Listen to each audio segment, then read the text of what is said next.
Morning dear student, welcome back to our next Hindi classes. Previous video में हमने chapter number 11 का page number 67 का आधा पार्ट तक कंप्लीट कर चुके थे। अब आज हम उसके आगे पढ़ते हैं, तो आप लोग रेडी हो जाइए। चैप्टर नंबर 11 पेज नंबर 67 हम एक बार रिवाइज कर लेते कि हमने कहाँ तक पढ़ा था।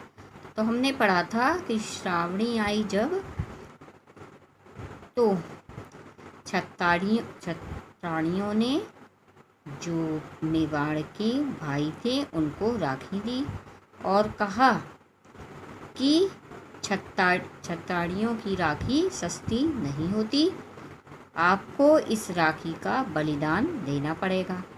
तो मेवाड़ के क्षत्रियों को ये बात नए सिरे से बताना तो ज़रूरी नहीं है। तो वो क्षत्रिय बोलते हैं कि यही बहनों की राखी के बल पे, उसी धागे के बल पे तो हम आज क्या करते हैं, इतनी लड़ाइयाँ लड़ रहे हैं। और उन राखियों के धागे में ही असीम स्नेह है, मामरत है और वेदना है और आशीर्वाद भरा हुआ है। और ये धागे ही स्नेह, मामरत, वेदना और आशीर्वाद के प्रतीक हैं। यहाँ तक हम पढ़ चुके थे। अब इसके आगे पढ़ते हैं। कर्मवती, धन हो वीरों। कर्मवती कहती हैं, धन हो वीरों, तुमसे यही आशा थी, है ना, तुमसे यही आशा थी।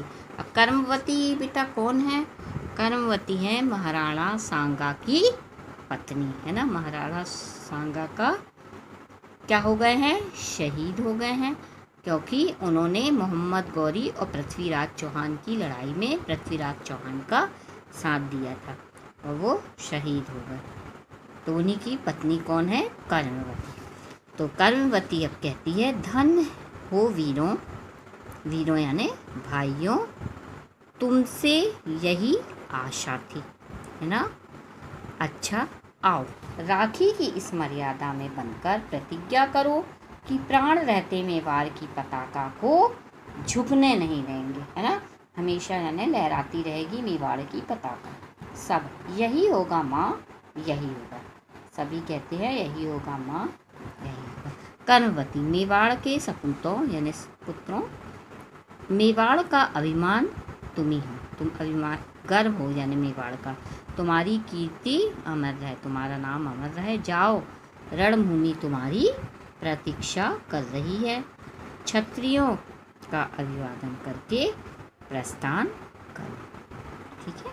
अब कर्मवती, बहनों तुम शीघ्र जाकर घर घर में वीर व्रत की तैयारी करो। कर्मवती क्या कहती है सभी से कि बहनों तुम जाके क्या करो, वीर व्रत की तैयारी करो। उसके साथ जो जवाहर बाई के अतिरिक्त सब और बहनें प्रस्थान करती हैं। कर्मवती, हाँ बाघ सिंह जी, युद्ध का क्या हाल है? पूछती है कि युद्ध के क्या हाल चाल है। कोई बाघ सिंह जी हैं उनसे। बाघ सिंह क्या कहते हैं? राजपूत वीरता से लड़ रही है, किंतु एक तो हमारी संख्या बहुत कम है, दूसरे शत्रु का यूरोपियन तोपखाना आग उगल रहा है।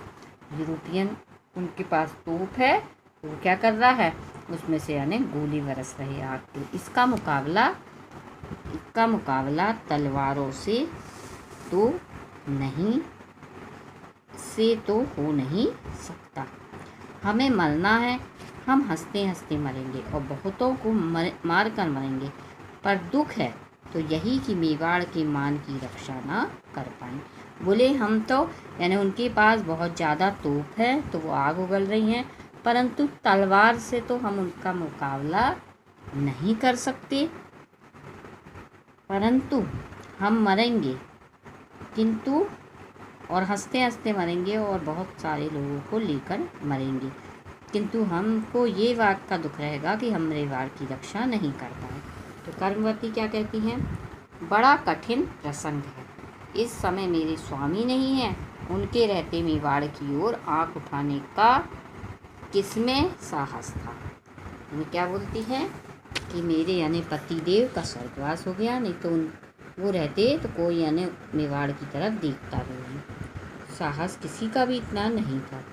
उनके आतंक से मेवाड़ के बाहर कभी कभी दूर तक अत्याचारियों के प्राण कापा करते थे। यानी जो मेवाड़ के बाहर भी उनका नाम था, उनसे दूर दूर के लोग यानी जो अत्याचार करते थे वो डरते थे, कांपते थे। मेवाड़ की सीमा में पैर रखने का तो साहस ही किसमें हो सकता था, मतलब सीमा तक में पैर कोई नहीं रख सकता था। बाघसिंह जी, हमने आपस के वैमनस्य की आग में अपने ही हाथों अपना सर्वस्व स्वाहा कर लिया। यानी आपस में हमें जो शक्ता एक दूसरे का, उसकी आग में इतना अपना ही स्वाहा सर्वनाश कर लिया, सभी कुछ जला दिया, स्वाहा कर दिया, उन्हें जला दिया। बाघसिंह, अब पश्चाताप करने से क्या होता है देवी?